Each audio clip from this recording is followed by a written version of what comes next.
Salam à tous chers élèves, j'espère que vous allez bien. On dit donc soit G la fonction f définie par g de x égale x moins 1 plus valeur absolue de x plus 1 sur x moins 1. Donc on note C de G la courbe représentative de G dans un repère orthonormé OIJ. Première question, déterminer D de G puis écrire G de x sans le symbole de la valeur absolue. 2. Calculer les limites de G aux bornes de D de G. 3a, donc étudier la continuité de G sur D de G. B, étudier la dérivabilité de G en moins 1 et d'interpréter les résultats, interpréter graphiquement donc les résultats. 4, on demande le tableau de variation de G. Et en 5, on demande de montrer que C de G admet une asymptote oblique, puis d'étudier la position de C de G par rapport à cette asymptote. Maintenant, en dernière question, on demande de déterminer les points d'intersection de C de G avec les axes de coordonnées et de tracer donc C de G dans un repère. On y va donc pour la correction. Donc, on demande de déterminer D de G, puis d'écrire G sans le symbole de la valeur absolue. Donc, ici, comme on le constate, G, la seule chose qui va déranger, qui posera problème, se trouve à l'intérieur de la valeur absolue. Et comme nous avons une partie qui est rationnelle, donc une partie avec un quotient, donc G de x va exister si et seulement si le dénominateur, c'est-à-dire x moins 1, est différent de 0. Par conséquent, x est différent de 1. Du coup, D de G, donc ce sera R privé de 1. Donc, on pourra prendre toutes les valeurs sauf 1. Donc, comme nous l'avons vu, c'est de moins l'infini jusqu'à 1 ouvert, union 1 plus l'infini. Bien, maintenant, il s'agit d'écrire G sans le symbole de la valeur absolue, les gars. Comme on le fait d'habitude, on étudie le signe de ce qui se trouve à l'intérieur de la valeur absolue et on raisonne par conséquence. Donc, heureusement, ici, nous avons juste, voilà, donc x plus 1 sur x moins 1. Donc, on va poser le numérateur égale 0, ça nous fait x égale moins 1. Le dénominateur égale 0, donc x égale 1. Par conséquent, on a un petit tableau de signes et on verra à chaque fois dans chaque partie comment va s'écrire la valeur absolue. Donc, vous voyez que x plus 1 est positif entre moins 1 et plus l'infini et négatif entre moins l'infini et moins 1. Donc, la valeur absolue entre moins l'infini et moins 1 va s'écrire moins x moins 1 et sur l'autre partie, c'est x plus 1. Maintenant, pour le dénominateur, comme vous l'avez vu, nous avons mis une double barre sur le 1. Pourquoi? Parce que 1 n'est pas une valeur qui est acceptée par le domaine de définition. Donc, raison pour laquelle, vous voyez, à droite de 1, c'est positif, à gauche, c'est négatif. Donc, la valeur absolue de x moins 1 entre moins l'infini et 1 va s'écrire. Donc, moins x plus 1. Et entre 1 et plus l'infini, elle va s'écrire x plus 1. Du coup, maintenant, qu'est-ce qu'on a? On sait que sur moins l'infini, moins 1. Donc, g de x va être égal à x moins 1 plus, maintenant en haut nous avons moins x moins 1, n'est-ce pas, pour la valeur absolue de x plus 1. Pour la valeur absolue de x moins 1, on va écrire moins x plus 1. Maintenant, le moins peut être amené en haut. Du coup, ça nous fera donc x moins 1 plus x plus 1 sur x moins 1. Du coup, donc sur l'intervalle moins 1, 1, donc g de x va s'écrire donc x moins 1 plus x plus 1 sur 1 moins x, c'est-à-dire donc moins x plus 1. Sur 1 plus l'infini, g de x va s'écrire x moins 1 plus x plus 1 sur x moins 1. Donc, on voit bien que sur moins l'infini moins 1 et sur 1 plus l'infini, g de x a la même forme d'écriture. Donc, raison pour laquelle ici, donc g va être égal à x moins 1 plus x plus 1 sur x moins 1. Si x appartient à moins l'infini moins 1 union 1 plus l'infini. Et x moins 1 plus x plus 1 sur 1 moins x si x est compris entre moins 1 et 1. Donc, voilà pour la première question. Donc, pour la deuxième question, on nous dit les limites aux bornes de G, donc aux bornes de D de G, pardon. Donc, on vient de voir le domaine, donc limite en moins l'infini de G de x. Donc, nous allons prendre le raccordement du haut. Donc, c'est limite en moins l'infini de x moins 1 plus x plus 1 sur x moins 1. Donc, ici, on va juste faire appel à la somme. Donc, x moins 1, sa limite en moins l'infini, c'est moins l'infini. Donc, la limite en moins l'infini de x plus 1 sur x moins 1, donc c'est la limite avec une fonction rationnelle. Donc, deux polynômes, on prend les monomes du plus haut degré. Donc, c'est limite quand x tend vers moins l'infini de x sur x, et ça, c'est égal à 1. Et maintenant, par somme, nous avons la limite en moins l'infini est égal à moins l'infini. Donc, ce sera moins l'infini plus 1, donc moins l'infini. Et on a le même raisonnement avec la limite en plus l'infini. Voilà, donc seulement ici, ce qui va juste changer, c'est plus l'infini. Donc par somme, limite quand x tend vers plus l'infini de g de x est égal à plus l'infini. Maintenant, on va s'occuper de ce qui se passe avec 1. Donc on va avoir la limite à gauche de 1, donc de g de x, c'est-à-dire la limite à gauche de 1 de x moins 1 plus x plus 1 sur 1 moins x. Ça nous fait donc 0 plus 2 sur 0. Du coup, il nous faudra étudier le signe du dénominateur pour voir si on aura 0 plus ou bien si on aura 0 moins. Maintenant, en posant 1 moins x égale 0, x égale 1. Donc, d'après le tableau de signes, 1 moins x est positif à gauche de 1 et négatif à droite de 1. Nous, ce qui nous intéresse, c'est à gauche de 1 ce qui se passe. Donc, comme c'est positif, donc limite quand x tend vers 1 à gauche de g de x sera égal à 2 sur 0 plus, donc c'est égal à plus l'infini. Et maintenant, pour la limite à droite de 1, donc c'est pas très compliqué, donc c'est la limite à droite de 1 de x plus 1 plus x plus 1 sur x moins 1. Et là, on est à droite de 1, donc on sait qu'avec le dénominateur x plus 1, on sait qu'à droite de 1, c'est positif. Donc ça nous fait 2 sur 0 plus est égal à plus l'infini. Donc, conclusion qu'on peut tirer ici, la droite d'équation x égale 1 est une asymptote verticale à C de G. On y va pour la question suivante. Donc, on nous dit la continuité de G sur D de G. Donc, on étudie la continuité en moins 1 d'abord. Voilà, donc, parce que si on regarde notre fonction, après avoir enlevé la valeur absolue, nous avons une fonction à raccordement. Donc, c'est très important de voir qu'est-ce qui va se passer. Donc, sur ce raccordement-là, est-ce que les valeurs ne vont pas changer? Donc, on va prendre la limite en moins 1 à gauche de G. Donc, ça nous fait limite en moins 1 à gauche de x moins 1 plus x plus 1 sur x moins 1 et ça nous fait moins 2. C'est la même chose pour la limite à droite. On trouve la même valeur. Par conséquent, on peut en conclure que G est continu en moins 1. Maintenant, si on regarde bien entre moins l'infini et moins 1, union 1 plus l'infini. Donc, rappelez-vous, nous avons x moins 1 plus x plus 1 sur x moins 1. Donc, c'est la somme de deux fonctions. Nous avons une fonction polynôme et une fonction rationnelle. Donc, il faut étudier la continuité de chaque partie. Donc, x plus 1, c'est une fonction polynôme. Donc, elle est continue sur R. Donc, du coup, elle sera continue sur l'intervalle moins l'infini, moins 1, union 1 plus l'infini. Et maintenant, les fonctions rationnelles ont pour continuité leur domaine de définition. Et on voit bien que x plus 1 sur x moins 1 donc sera continu sur moins l'infini moins 1 union 1 ouvert plus l'infini. Donc par somme, G ici sur cette partie sera la somme de deux fonctions continues. Et d'après le théorème, donc la somme, le produit, le quotient de deux fonctions continues. Donc elle a composé aussi de deux fonctions continues et continues. Donc G est continu sur moins l'infini moins 1 union 1 plus l'infini. On fait le même raisonnement sur l'intervalle moins 1, 1. On aura donc x moins 1 est continu sur moins 1, 1. X plus 1 sur 1 moins x est continu sur moins 1, 1 ouvert. Donc, G est continu sur moins 1, 1 ouvert. Donc, par conséquent, ici, on peut en conclure que G est continu sur le domaine de définition. Maintenant, on va voir qu'est-ce qui va se passer avec la dérivabilité. Donc, la dérivabilité en moins 1, donc limite en moins 1 à gauche de G de x moins G de moins 1 sur x plus 1 parce que c'est x moins 1, ça fait x plus 1. Et là, donc, nous avons x moins 1 plus x plus 1 sur x moins 1. Maintenant, c'est moins 2 parce que rappelez-vous tout à l'heure avec la continuité, on a vu que g de moins 1 est égal à moins 2. Donc, ça va faire moins 2, ça fait plus 2, n'est-ce pas? Et là, on peut tout simplement faire le 2 moins 1, ça nous donne plus 1. Donc, limite quand x tend vers moins 1 à gauche de x plus 1 plus x plus 1 sur x moins 1 sur x plus 1. Et là, on va diviser chaque partie par x plus 1 et vous allez voir que donc on a x plus 1 sur x plus 1 plus x plus 1, maintenant facteur de x plus 1, facteur de x moins 1, n'est-ce pas? Parce qu'on a tout simplement fait la division par x plus 1. Du coup, nous avons limite quand x tend vers moins 1 à gauche de 1 plus 1 sur x moins 1.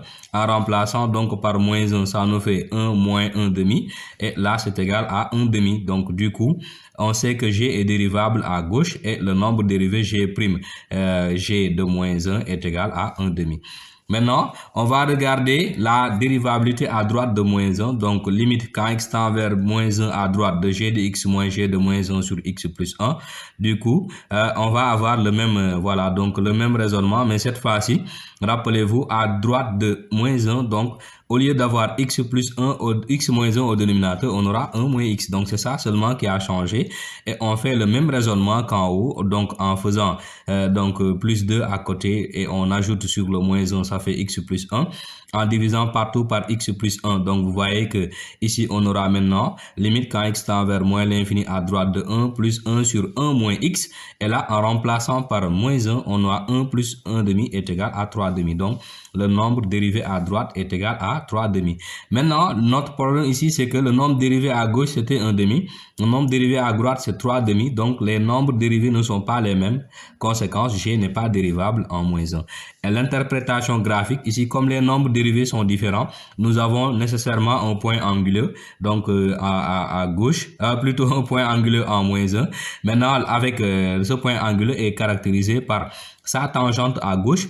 Je rappelle la formule de la tangente, c'est y égale f de x, f' de x0, facteur de x moins x0 plus f de x0. Ici, donc, à gauche, le nombre dérivé, c'est 1 demi. Donc, c'est x plus 1 moins maintenant plus f de x0 qui est égal à moins 2 en calculant. Donc, la tangente à gauche aura comme équation y égale 1 demi de x moins 3 demi. Et si on fait la même chose pour la tangente à droite en calculant, donc vous voyez, on aura tangente à droite aura comme équation y égale 3 demi de x moins 2. On passe à la question suivante. On demande donc le tableau de variation de G. On sait déjà que G n'est pas dérivable en moins 1. Donc maintenant, c'est-à-dire on prendra donc toutes les valeurs possibles sauf moins 1, n'est-ce pas? Voilà, du coup, le domaine de dérivabilité, les gars, ça aussi c'est très important. Avant de dériver, de le signaler, il faut toujours mettre le domaine de dérivabilité. Donc G est dérivable donc sur moins l'infini moins 1, union moins 1, union 1 plus l'infini. Donc G est dérivable sur R privé de moins 1 et 1. Maintenant, on va voir sur moins l'infini moins 1, union 1 plus l'infini. Qu'est-ce qui va se passer? Donc, du coup, on a G de x égale x moins 1 plus x plus 1 sur x moins 1. Donc, ici, x moins 1 en dérivant x c'est 1, moins 1 en dérivant c'est 0. Donc x plus 1 sur x moins 1 c'est la forme u sur v. Ça nous fait u' v moins v' u sur v carré. Ici on constate que u' est égal à 1, v' est égal à 1 aussi. Donc du coup ça simplifie le calcul. Ça nous fait directement x moins 1 moins x plus 1 sur x moins 1 au carré. Du coup en calculant on a 1 plus moins 2 sur x moins 1 au carré. En réduisant au même dénominateur donc et en calculant on se retrouve avec g' est égal à x carré moins 2x moins 1 sur x moins 1 au carré. Maintenant, il s'agit d'étudier le signe pour voir parce qu'on nous a demandé de dresser le tableau de variation. Donc, on sait que le dénominateur est positif, donc le signe va dépendre du numérateur. En posant donc x carré moins 2x moins 1 égale 0, donc on peut avoir delta prime, vu que b est pair. Donc, directement, delta prime nous donne 2. Donc, on a deux solutions, x moins 1 moins racine de 2 et 1 plus racine de 2. Donc, et ce trinôme-là sera du signe de a à l'extérieur des racines et signe de moins à l'intérieur. Maintenant, ici, il s'agit de préciser que nous étions sur moins l'infini, moins 1, n'est-ce pas? Union 1 plus l'infini. Maintenant, moins 1 appartient à la première intervalle, n'est-ce pas? Moins 1, donc, est dans moins l'infini, moins 1 moins racine de 2. Et 1 appartient donc au milieu, donc 1 est entre 1 moins racine de 2 et 1 plus racine de 2. Donc, du coup, il faudra faire attention. Donc, on sait que sur moins l'infini, moins 1, donc comme moins 1 se trouve dans cet intervalle, g', donc notre dérivée, elle est positive, et g est croissante. Et maintenant, sur 1 plus racine de 2, parce que 1 se trouve entre les deux. Donc, il faut considérer la partie entre 1 et 1 plus racine de 2. Donc, 1 plus racine de 2, g' sera négatif et g est décroissant. Et là, maintenant, sur 1 plus racine de 2 plus l'infini, g' est positive, donc g est croissante. Maintenant, on va voir qu'est-ce qui se passe sur moins 1, 1. Donc, g est égal à x moins 1 plus x plus 1 sur 1 moins x. En dérivant donc et en manipulant, on tombe sur g' de x égale 1 plus 2 sur 1 moins x carré. Et là, c'est très facile de déterminer son signe. 1 est positif, 2 est positif, le dénominateur est positif. Donc, notre dérivée est positive et la fonction est croissante. Maintenant, pour le tableau de variation, voilà, donc comme vous le voyez, Donc, nous avons respecté toutes les parties. On a bien la non-dérivabilité en -1 avec les deux barres, la non-continuité et non-dérivabilité en 1, donc d'où les deux barres. Nous avons aussi une valeur 1 plus racine de 2 qui annule la dérivée, donc on aura nécessairement une tangente horizontale là-bas. Voilà, donc voilà, donc nous avons une croissance entre moins l'infini et 1 et une décroissance entre 1 et 1 plus racine de 2 et une croissance entre 1 plus racine de 2 et plus l'infini. On y va pour la question suivante. On demande de montrer que C de G, donc CG admet une asymptote oblique et d'étudier sa position par rapport à C de G. Donc, comme on a dit asymptote oblique seulement, donc on suppose que ce sera une asymptote qui est valable sur plus et moins l'infini. Donc, on met donc la limite en plus ou moins l'infini de G de X sur X. Ça nous fait limite en plus ou moins l'infini de x moins 1 plus x plus 1 sur x moins 1 sur x. En divisant partout par x, donc on tombe sur limite en plus ou moins l'infini de x sur x moins 1 sur x plus 1 x plus 1 sur x facteur de x moins 1, n'est-ce pas? Maintenant, on va multiplier ce x à l'intérieur, comme vous le voyez, et en manipulant, on se retrouve avec 1. Et là, comme nous avons une valeur a, on va faire limite, donc en plus ou moins l'infini de g de x moins ax, avec a égale 1. Et maintenant, en manipulant, on trouve 0. Par conséquent, la droite d'équation y égale x, donc qui est la première bisectrice, est une asymptote oblique en AC de G.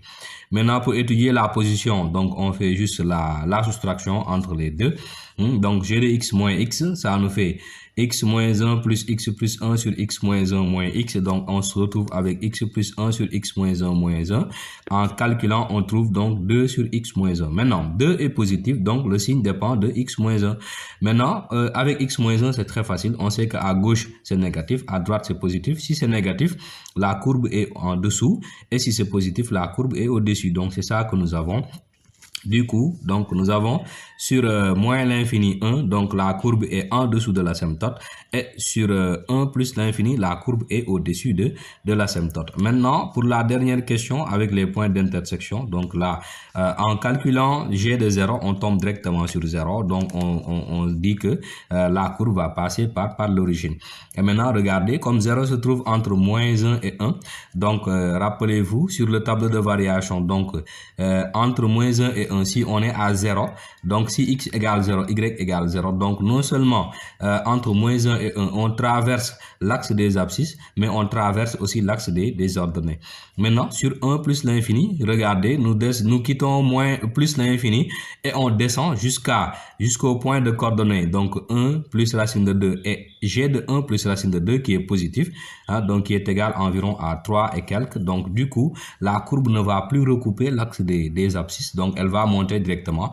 Alors, donc la solution de l'équation g de x est égal à 0 se trouve sur moins l'infini 1. Donc du coup, le seul point d'intersection que nous avons, c'est le point donc de coordonnées 0, 0 qui est l'origine. Maintenant, voilà pour le traçage de la courbe. Donc on va récapituler les informations. Donc nous avions deux asymptotes, l'asymptote oblique qui est la première bisectrice et l'asymptote verticale x plus 1, x égale 1 plutôt. Donc nous avions la tangente à gauche, donc y égale 1 demi de x moins 3 demi. Donc on peut choisir deux points. Donc pas nécessairement, parce qu'on sait que elle va passer, cette tangente c'est au point de coordonnées moins 1, donc on pouvait juste choisir un point tout simplement, mais bon voilà, donc on peut choisir les deux, c'est pas méchant. Voilà, donc en moins 1 plus aussi on a la tangente. Voilà pour les points spéciaux, donc on a le point qu'on a appelé P, c'est le point de coordonnées moins 1 moins 2, c'est le point avec les tangentes, donc et on a aussi le point qui annule là où la dérivée donc s'annule en changeant de signe. Donc du coup, nous avons là-bas une dérivée, plutôt une tangente qui est horizontale, n'est-ce pas? Donc comme vous le voyez, donc la courbe a été représentée ainsi. Donc sur moins l'infini moins 1, sur moins l'infini 0 plutôt, on était au-dessus de la courbe, ainsi de suite. On passe par l'origine, voilà, donc et on revient, on descend, on quitte plus l'infini vers maintenant le point de coordonnées 1 plus racine de 2 et f de 1 plus racine de 2 et on remonte vers plus l'infini. Voilà donc pour cette étude de fonction.